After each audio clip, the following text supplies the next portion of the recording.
इस्लाम अलैकुम बच्चों, आज मैं आपको एक बहुत जरूरी चीज के बारे में एक कहानी सुनाने जा रहा हूँ। इसे मेहमान नवाजी कहते हैं। इसका मतलब है मेहमानों की इज्जत करना और उन्हें अपने घर में खुशामदीद कहना। यह ऐसा है जैसे कोई आपके घर में दाखिल हुआ और आप से प्यार से गले लगा लें। आप उन्हें मजीदार खाने पीने को दें, इनकी बातें गौर से सुने और उन्हें ऐसा महसूस कराएं कहूँ आपके अपने हैं। क्योंकि जब हम दूसरों के साथ अच्छा सलूक करते हैं तो यह दुनिया को एक फिर जगह बनाता है पाए। मेहमान नवाजी सिर्फ खाने पीने तक महदूद नहीं है, बल्कि यह एक करवी है, एक तर्ज जिंदगी है। जब हम किसी को अपने घर में मदऊ करते हैं तो हम उन्हें अपनी जिंदगी का हिस्सा बनाते हैं। हम के साथ अपनी खुशियां, अपने दुख और अपनी कहानियां बांटते हैं और बदले में वह भी हमें अपनी कहानियां सुनाते हैं, अपने तजर्बात बांटते हैं। यह एक खूबसूरत तबादला है जो हमारे दिलों को जोड़ता है और हमें एक दूसरे के करीब लाता है। मेहमान नवाजी का मतलब है कि हम अपने दिलों और घरों के दरवाजे खोलते हैं और दूसरों को खुशामदीद कहते हैं। और जब हम ऐसा करते हैं तो हम न सिर्फ दूसरों को खुश करते हैं बल्कि खुद भी खुशी महसूस करते हैं, क्योंकि खुशी बांटने से बढ़ती है और मेहमान नवाजी आज का बेहतरीन जरिया है।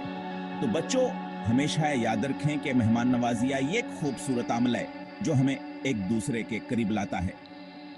और जब हम दूसरों के साथ अच्छा सलूक करते हैं तो यह दुनिया को एक बेहतर जगह बनाता है। तब अगली बार जब कोई आपके घर आए तो उन्हें एक गर्मजोशी से खुशामदीद कहें और देखें कि कैसे आपके दुनिया रोशन हो जाती है।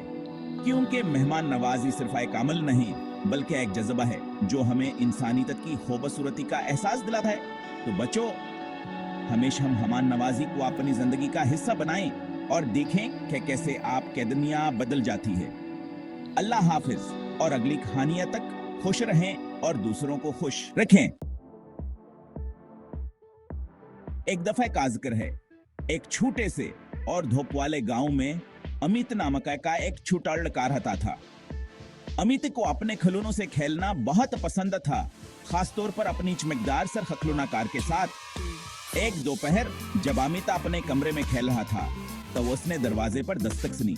वह भागा कर दरवाजा खोलने गया तो देखा एक अजंबी वहां खड़ा है। अजंबी की आंखें प्यारी और मुस्कुराहट गर्म थी।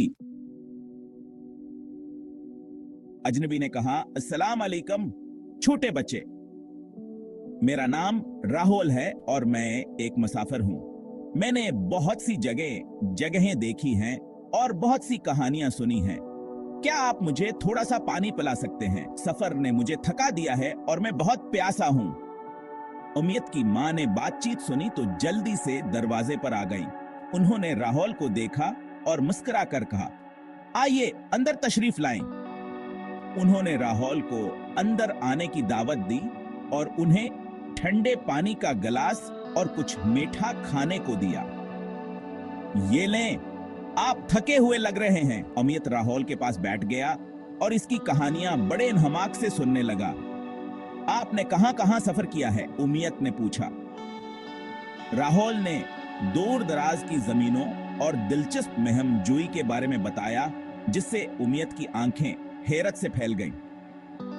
मैंने पहाड़ों की बुलंदियों को छुआ है, जंगलों की गहराइयों में घूमा हूं और समंदरों की वसतों को पार किया है। राहुल ने एक नक्शा निकाला और उमियत को दिखाया। ये देखो, ये वो जगहें हैं जहां मैं गया हूं। उमियत ने नक्शे पर अंगुली रखी और कहा, यहां भी? ये तो बहुत दूर है। राहुल ने मुस्कुराकर जवाब दिया, हाँ, और वहां की कहानियां बहुत दिलचस्प हैं। उमियत की मां ने मुस्कुराते हुए कहा, आपकी कहानियां सुनकर हमें भी सफर का शौक हो रहा है। राहुल ने पानी का गिलास खत्म किया और कहा, आपकी मेहमान नवाजी का बहुत शुक्रिया, आप लोगों ने मेरा दिन बना दिया। उमियत ने राहुल को अलविदा कहा और कहा, फिर कभी आएंगे। राहुल ने जवाब दिया, जरूर, मैं फिर आऊंगा और मजीद कहानियां सुनाऊंगा। राहुल मुस्कुराते हुए चल पड़ा और उमियत और इसकी मां ने दरवाजे से इसे जाते हुए देखा। उनके दिल खुशी से भर गए थे। उमियत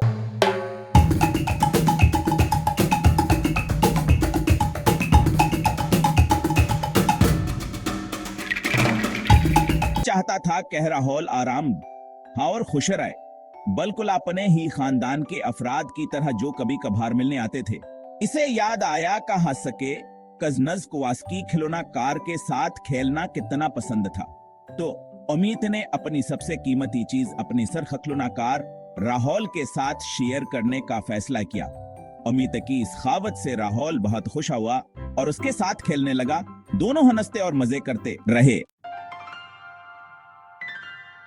बाद में दोपहर को जब सूरज अपनी पूरी आबोताब के साथ चमक रहा था, अमित राहुल को अपनी पसंदीदा जगह बाग में ले गया। यह बागान दोनों के लिए एक खास जगह थी जहां वह अक्सर मिलते और खेलते थे। बाग में रंग बिरंगे फूल खिले हुए थे, हर तरफ खुशबू फैली हुई थी और हर फूल अपनी खूबसूरती से दिल को लुभाता था। और चंचल तितलियां उधराधराड़ रही थे। तितलियों के रंगीन प्रों कैचमिक ने बाग को और भी खूबसूरत बना दिया था। अमित ने फखर से राहुल को अपने सब्जियों के छोटे सी क्यारे दिखाई, जहां वह मेहनत से गाजरा और टमाटर उगा रहा था। गाजरें और टमाटर सरखावर ताजा थे और अमित ने बताया कि वह नहीं अपने खानदान के साथ बांटता है। राहुल ने अपने सफरों के दौरान मिलने वाले मुख्तलिफ पौधों और जानवरों के बारे में कहानियां सुनाई, जिन्हें सुनकर अमित मुतासिर हुआ, जिससे अमित में अपने गांव से बाहर के दुनिया के बारे में दिलचस्पी पैदा हुआ। राहुल ने बताया कि दुनिया कितनी बड़ी और खूबसूरत है और वहां कितने मुख्तलिफ किस्म के पौधे और जानवर हैं। दोनों दोस्तों ने मिलकर कुछ ने बीज भेबुए और अमित ने राहुल को बताया कहो है कैसे उनकी देखभाल करेगा। उन्होंने मिलकर पौधों को पानी दिया और उनकी देखभाल की। यह लम्हे उनके दोस्ती के रिश्ते को और भी मजबूत बना रहे थे। बाग में खेलते हुए दोनों दोस्त हंस रहे थे और खुशी से झूम रहे थे। यह बागान के लिए एक जादू जगह बन गया था जहां अपने दोस्ती को परवान चढ़ाते थी ही है। शाम के वक्त जब सूरज गुरूब हो रहा था, दोनों दोस्तों ने एक दूसरे को अलविदा कहा और वादा किया कहो जल्द ही दोबारा मिलेंगे। अमिता और राहुल ने एक दूसरे को गले लगा और अपने अपने घरों की तरफ रवाना हो गए, दिलों में खुशियां व दोस्ती की यादें लिए हुए। रात के वक्त जब बाग चांदनी में नहा रहा था, अमित ने सोचा कि यह दिन कितना खास था और उसने अपने दोस्त राहुल के साथ गुजारे हुए लम्हों को याद किया।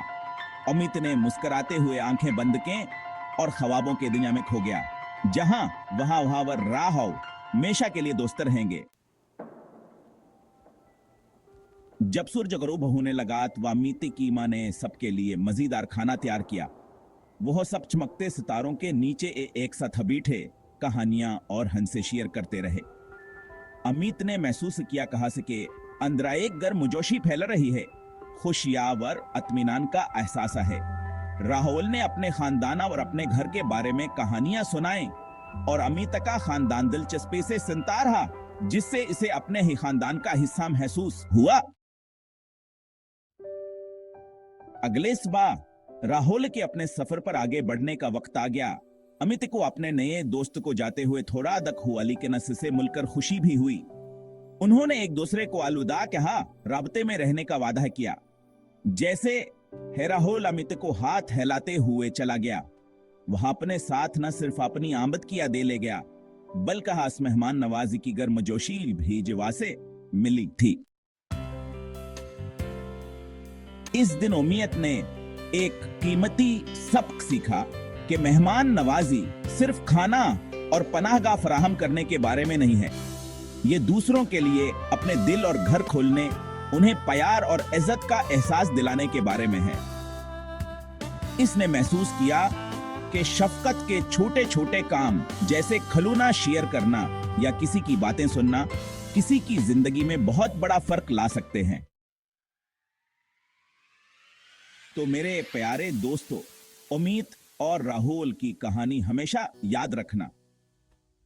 आइए हम सब अमित की तरह बनने की कोशिश करें और मेहमान नवाजी का मुजाहिरा करें, दूसरों का खुले बाजुओं से इस्तकबाल करें और इन्हें खास महसूस कराएं, क्योंकि थोड़ी सी मेहरबानी दुनिया को एक खुश और ज्यादा प्यार करने वाली जगह बनाने में बहुत आगे जा सकती है।